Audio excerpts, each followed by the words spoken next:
guida, finisce qui! Sì. L'Inter batte il Bologna, Sì.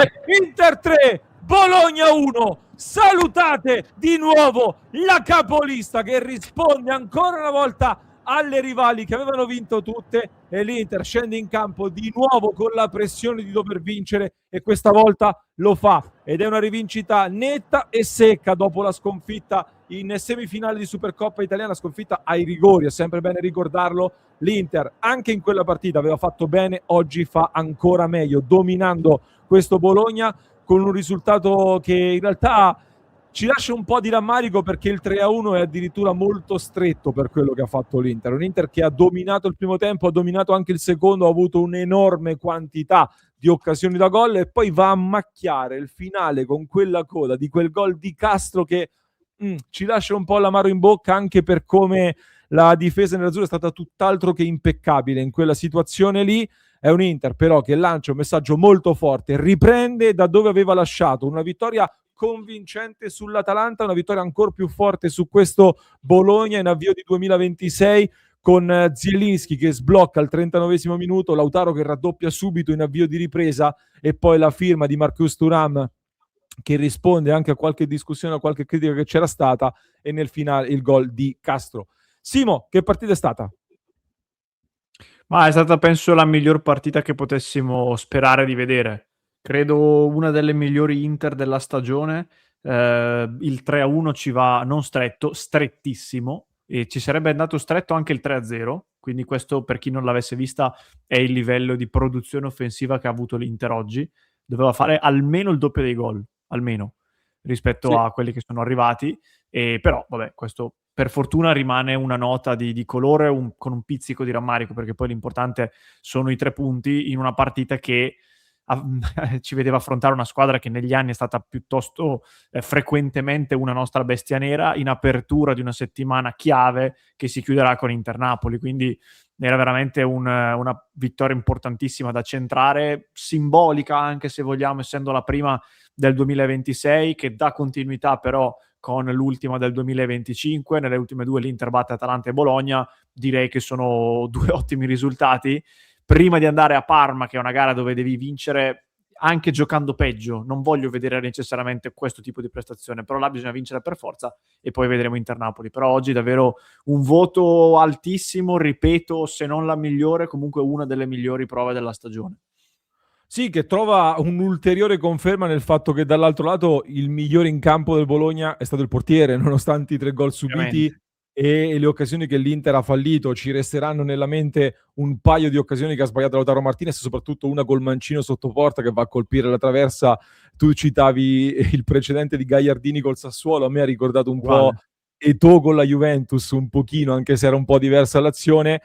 Una partita però per me enorme di Lautaro Martinez, grande partita anche di Zielinski, che nel primo tempo era stato meno coinvolto rispetto al solito, ha giocato pochi palloni, ma ha fatto quello che deve fare una mezzala di qualità nell'Inter. La prima occasione che ha in area di rigore, pronti via, batte Ravaglia e non gli lascia scampo finalmente. Questa è l'importanza di avere un giocatore come Zielinski che sta crescendo sempre più, così come sta crescendo tutta l'Inter. A me, Simo, dà l'impressione che questa squadra in campionato è arrivata alla 5ª vittoria consecutiva, comunque in Serie A, dà l'impressione di di un'onda che si gonfia sempre di più, che si sta gonfiando sempre di più, e che adesso dovrà però dare altre 2 dimostrazioni. A Parma, sono d'accordo con te, mi aspetto rotazioni e una vittoria da grande squadra convincente, e poi ti giochi tutto a San Siro contro il Napoli, uno scontro diretto importantissimo su cui hai visto che Antonio Conte ha messo il mirino e ha alzato la soglia comunicativa già da diverse settimane, per cui sarà uno scontro diretto veramente molto pesante quello. Ma prima di arrivare a quella partita lì, concentriamoci su questa vittoria contro un Bologna che aveva qualche problemino, assolutamente, così come ce l'aveva l'Inter, considerando che si è fermato Diouf che non era a disposizione, quindi è venuta a mancare anche l'ennesima alternativa sulla fascia destra, dove Luis Enrique era all'8ª partita consecutiva, e questa volta senza sostituti credibili, e fuori anche Bonni che non ha recuperato. Abbiamo visto oggi forse, Simo, la formazione titolare dell'Inter con la stessa 11 che abbiamo visto anche contro l'Atalanta, e ti chiedo, il fatto che l'Inter abbia fatto di nuovo questa prestazione molto buona e a me sembra un Inter anche oggi con delle cose in crescita. È merito anche della possibilità di lavorare su una settimana piena, come è stato in questa occasione e prima dell'Atalanta? Sicuramente sicuramente aiuta, però è anche vero che l'Inter negli ultimi anni, questo compreso, è una squadra che ormai è abituata a giocare 3 partite in 7 giorni, quindi non penso che il ritorno dell'impegno infrasettimanale debba cambiare più di tanto da questo punto di vista. È evidente che contando su una partita sola a settimana si lavora meglio perché ci si allena banalmente, cosa che negli altri casi raramente si riesce a fare, e ci si può focalizzare meglio sull'avversario.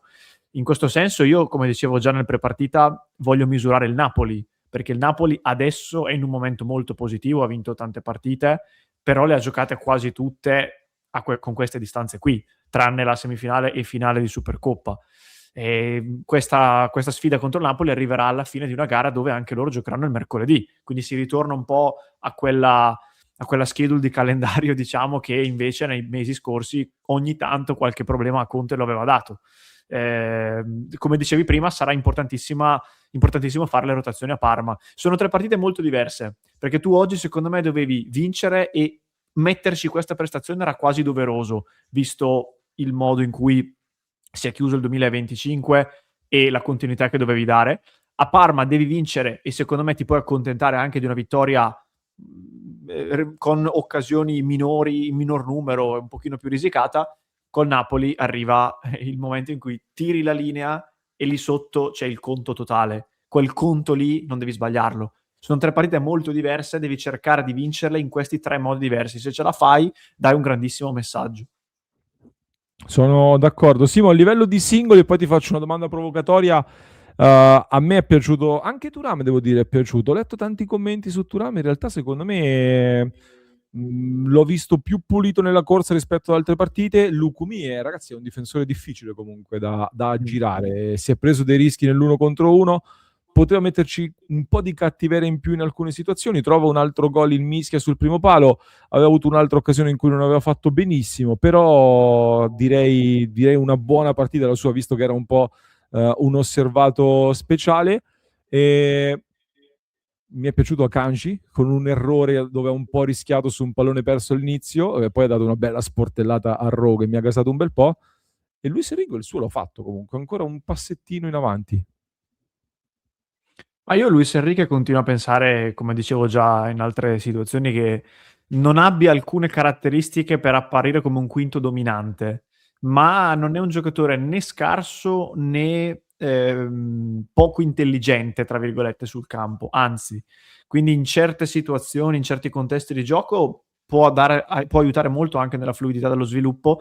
Onestamente, se ti aspetti un quinto che prenda palla, punti e ari la fascia, non è questo tipo di giocatore, ed è per questo che mi piacerebbe vederlo paradossalmente in un 3-4-2-1 nei 2 dietro la punta, però è un giocatore che comunque è in crescita e soprattutto a livello mentale, come dicevo anche in altre occasioni, non è uno che soffre le partite e questo non è scontato per uno come lui. Thuram, sono d'accordo, alla fine l'esultanza che mette quando segna mi fa capire che un po' l'abbia sentita questa gara difficile contro Lukumi, perché poi fa il 3-0, dici vabbè, invece cioè, ha esultato molto più oggi che nel gol contro la Juve, famoso, per capirci, questo non è un caso, però sotto porta per me deve fare di più, deve metterci più cattiveria, deve arrivare lì e tornare a spaccare la porta come faceva una volta. La prima occasione che sbaglia oggi, dove si fa parare il tiro, lì per me c'è molto più errore suo che non bravura di Ravaglia in quella situazione dall'8° minuto circa. E dall'altra parte Lautaro su questo fronte non ha nulla da invidiare a nessuno, anche se oggi anche lui ha sbagliato un paio di gol, però oggi praticamente chiunque ha sbagliato almeno un gol, perché veramente abbiamo fatto 25 tiri, quindi... No, vabbè, partite di Lautaro, ragazzi, cioè, per chi guarda le partite con la TV accesa, la partita di Lautaro oggi è una partita enorme, al di là del discorso gol, detto che tra l'altro quota 10, sempre più capocannoniere e sesto gol nelle ultime 5 partite, in gol in tutte le ultime 5 partite di campionato.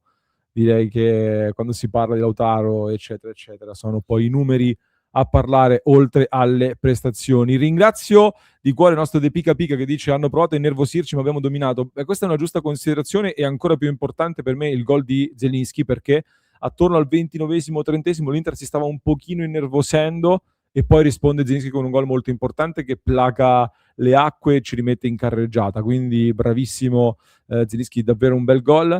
Grazie a Mattia che dice vai a bussare alla telecamera Orsolini è stato bullizzato da Carlos Augusto quando è entrato Carlos Augusto, che di testa gliela prese tutte, l'ho anticipato sempre. Fabio, grazie di cuore da Chicago al fondo per il tiro in porta forte. Bravissimo, bisogna tirare meglio, bisogna finalizzare meglio. Franco Marelli, grazie Franco, vittoria fondamentale, complimenti a Chivu che vuole sempre attaccare, Pio e Lavelli futuribili, Lautaro più vicino alla storia, TQS è tornato, Zielinski fondamentale oggi, forza ragazzi, grazie davvero di cuore, mitico Franco. E Simo, io ti condivido la classifica che è molto bella da vedere e commentare in questo momento, con l'Inter in vetta con 39 punti, il Milan secondo a 38, il Napoli a 37. Questa è un po' la giornata di campionato che fa un po' lo strappo in zona scudetto, secondo me, con Inter, Milan e Napoli che piazzano un po' questo strappo rispetto a Juventus e Roma, considerando che poi Inter, Milan e Napoli hanno anche l'asterisco, quindi possono potenzialmente allungare un pochettino. È un turno importante, come dicevo, con Parma e Napoli arriveremo alle 19 partite giocate, che significa metà campionato, e quindi potremo fare anche un po' di proiezioni sulle 38. In questo momento l'Inter sta viaggiando comunque ad una proiezione che va sopra gli 80 punti abbondantemente, che è una buona quota. Però per i discorsi scudetto ci arriveremo. La domanda provocatoria che ti faccio è: ma serve Joao Cancelo? La domanda con cui voglio metterti in difficoltà. Ma non so se serva Joao Cancelo, sicuramente serve un esterno destro, perché comunque non puoi pensare, come diciamo da tempo, che ti si fa male il titolare di quella posizione, che l'anno scorso è stato fondamentale anche a tabellino, a numero di gol, e non si può pensare che tu dica, vabbè, vado avanti così. Oggi in panchina avevi Carlos Augusto, che era la prima riserva di Bastoni, la prima riserva di Di Marco e la prima riserva di Luis Enrique. Carlos Augusto mi risulta che sia uno, non siano tre, quindi già qui per ora, sì. per ora. Poi non so se abbia in programma di sdoppiarsi come i funghi. Cioè Darmian non sai bene quando rientra e comunque il quinto non dovrebbe più poterlo fare. Diouf oggi ha avuto questo piccolo problemino, non puoi prescindere dall'acquisto di un esterno. Non so se sarà Cancelo, però se anche non dovesse essere lui, qualcun altro dovrà essere. Poi magari non sarà comunque titolare, perché magari se non prendi Cancelo ne prendi uno di livello inferiore e parte alla pari con Luis Enrique, però anche numericamente lì uno ti serve per forza. Hai dato la risposta che avrei dato io, quindi chiudo qui. Mi raccomando, iscrivetevi al canale se non l'avete ancora fatto. Vi aspettiamo nel club www.passioninter.club. Trovate il link sopra al nostro Simone da scannerizzare con il QR code come al ristorante. Quello non è un menù, ma è ancora meglio. Vi aspettiamo nella nostra community e ragazzi, siamo capolisti. Godiamocela. Forza Inter sempre.